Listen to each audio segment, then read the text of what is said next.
Bernard Poirette, vous recevez à 8h17 Florian Bachelier, député La République En Marche d'Ille-et-Vilaine et premier questeur de l'Assemblée nationale. Monsieur Bachelier, bonjour. Bonjour. Merci d'être à ce micro. 1723 interpellations, c'est énorme. C'est d'ailleurs ce qu'a dit le ministère de l'Intérieur hier. Ça veut dire quoi? Ça veut dire fini de rire?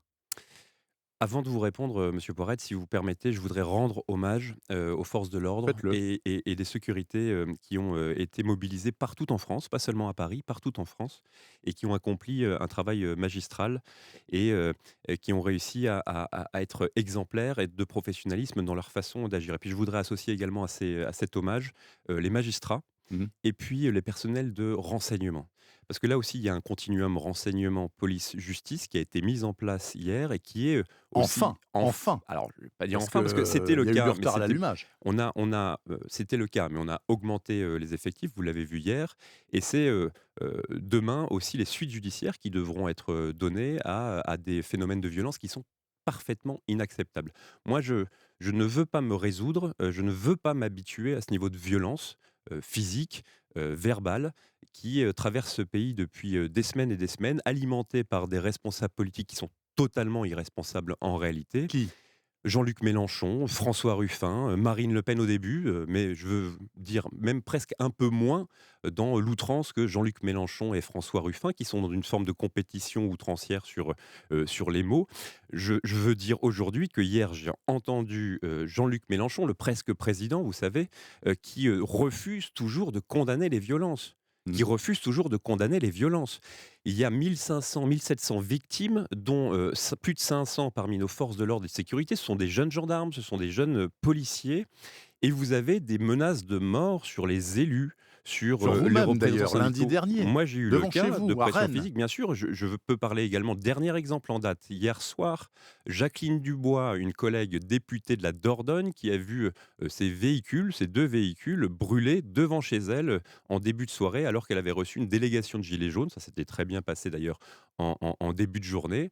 Et donc, il y a un niveau de violence qui est devenu, auquel on s'habitue, j'ai l'impression collectivement, et qui est totalement inacceptable. Et donc, il va falloir qu'on mène aussi ce combat, mais que chacun prenne ses responsabilités, qu'on nomme les choses. Je pense que la séquence, elle permet au moins de voir que l'extrême gauche dans ce pays est aussi dangereuse que l'extrême droite, parce qu'elle utilise au fond les mêmes méthodes. Monsieur Bachelier, tout de même, un bémol à propos de l'efficacité des forces de l'ordre. À Paris, c'était évident hier. Mais ce matin, on a diffusé le son du maire de Saint-Étienne, par exemple, qui s'estime avoir été abandonné là-bas à Saint-Étienne Oui, hier. Il n'y avait pas assez de monde. Le maire de Saint-Étienne, il est dans cette réforme de récupération politique depuis le début, donc j'étais pas forcément très surpris par sa capacité Alain Juppé n'a pas dit ça, à alors que l'outrance. Bordeaux a été aussi Voilà, fortement saccagé. Bordeaux a été fortement impacté. Et d'ailleurs, je note que le presque président Mélenchon était à Bordeaux Oui, pour le l'après-midi. De là congrès à de la avoir France un insoumise. rapport, je ne pense pas évidemment, mais ce que je veux dire par là, c'est que les responsables politiques ont justement une responsabilité de nommer les choses et de condamner toute forme de violence. Vous ne pouvez pas dire dans la même phrase je condamne les violences,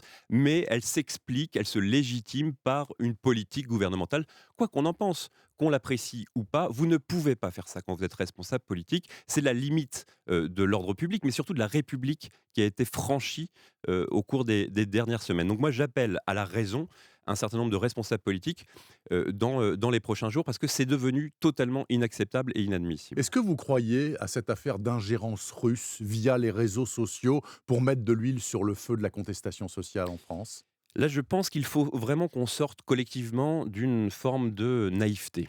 Parce que ce qui se joue ici, ce qui se joue depuis des semaines et des semaines, c'est ce qu'on appelle les fake news, mais moi je vais vous le dire, ce sont des mensonges de masse, Oui. orchestrés par la voie du numérique, qui amplifie, qui donne écho à ça. La vérité, d'un point de vue numérique, est devenue une opinion.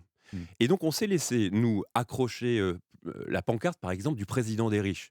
On n'est pas venu suffisamment défendre, parce que il suffisait de regarder les faits, ce qu'on faisait concrètement sur l'école, sur la formation, sur la santé, etc. Pour bien comprendre, il n'y avait pas besoin de démonstration pour bien comprendre que c'était tout sauf le président des riches ou la majorité des riches. Enfin, il a quand même Mais allégé l'ISF. sauf que quand non, mais justement, on a transformé l'ISF. En IFI. Il ne faut jamais être entré dans la moindre entreprise française pour entendre les discours qu'on a pu entendre d'un certain nombre de responsables responsables politiques. Mais ce que je veux dire par là, c'est que vous avez, quand vous martelez 40 fois par jour avec des bots, avec des agents d'influence, ce message sur les réseaux sociaux, au bout du compte, vous n'êtes plus audible. Donc il Mmh. va falloir qu'on sorte d'une forme de naïveté collective et qu'on soit extrêmement offensif au niveau européen. Parce que ça n'est pas que le sort de la France, ça n'est pas que l'enjeu de la France. Qui est ciblé depuis le début dans cette affaire? C'est le président Macron. Mmh. Et le président Macron, c'est celui qui reste le leader d'une Europe forte et libre, et vous regardez bien, vous regardez d'où viennent les attaques et vous comprenez que c'est un combat qui se joue au niveau mondial. J'écoutais Steve Bannon s'exprimer hier À à l'instant, Bruxelles ouais. devant Madame Le Pen. Vous croyez que c'est un hasard? Pas du tout. On est justement sur une guerre d'influence qui se joue au niveau numérique, au niveau cyber. Il va falloir qu'on soit extrêmement offensif et qu'on sorte, encore une fois, de notre naïveté sur le sujet. Florian Bachelier, vendredi soir, le président Macron a reçu des élus de la République à l'Élysée. Apparemment, ça a été assez sportif pendant 3 heures. Ils lui ont dit leurs 4 vérités. Et le maire de Poissy, qu'on a diffusé tout à l'heure, disait que M. Macron a reconnu que, par exemple, la baisse de l'allocation logement l'année dernière de 5 euros, c'était une connerie. Que la baisse à 80 km/h sur les nationales, c'était une autre connerie. Est-ce qu'on peut imaginer que demain soir ou après-demain, à la télévision, il opère d'autres reculs?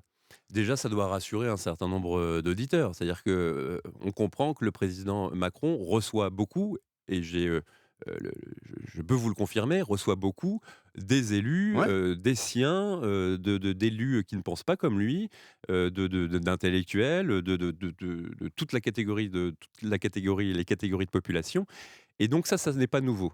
Et reconnaître que sur l'APL à 5 euros, c'était une connerie, c'est pas nouveau. Mmh. Et on peut avoir ce dialogue franc avec lui. Et il a l'humilité de reconnaître que bah, c'était, d'un point de vue rationnel, une excellente chose, parce que c'était la sincérité du budget qui était en jeu. Mais en Mais termes d'un point de d'image, vue catastrophique. symbolique, c'était pas compris, c'était pas compréhensible. Et Julien de Normandie avait eu l'occasion de le dire. Mais au-delà de ça, je vous confirme que le président de la République reçoit énormément, écoute énormément, et il n'a pas l'arrogance, j'ai le privilège de vous confirmer qu'il ne l'a pas, et il a l'humilité d'entendre l'ensemble des points de Mais vue et très de bien brièvement, comprendre la France. qu'est-ce qu'il peut dire en 30 secondes, là, demain soir? Qu'est-ce que vous imaginez qu'il puisse dire? Vous, Florian Bachelier, au point où nous en sommes. Alors moi, je ne participe pas à ce Vous faites concours pas ça, d'accord? consistant à vous expliquer ce qu'il va dire demain. Ce que je peux vous dire en tout cas, c'est que la situation, elle est bien connue, elle est bien perçue, que contrairement à un certain nombre de responsables politiques, le président de la République ne découvre pas la France depuis 3 semaines. Ah non. C'est exactement le diagnostic qu'il faisait il y a 2 ans et demi maintenant. Et c'est ce combat pour l'égal accès aux services publics, à la justice sociale, à l'école, à la formation, à la sécurité, etc. C'est le combat qui a fait son engagement et le nôtre autour de lui.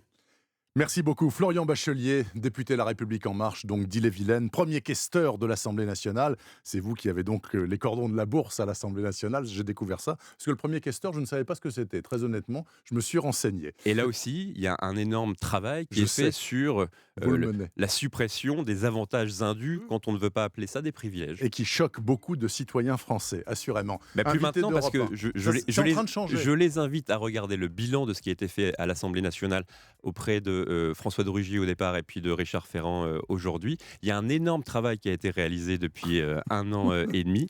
Et là aussi, ça va contre les informations que je vois sur un certain nombre de réseaux sociaux. Donc là aussi, sortons de la naïveté collective et soyons offensifs. Merci, monsieur Bachelier. Je vous souhaite un très bon dimanche. Merci à vous. Retrouvez cette interview sur europe1.fr, il est 8h26. À suivre dans 4 minutes.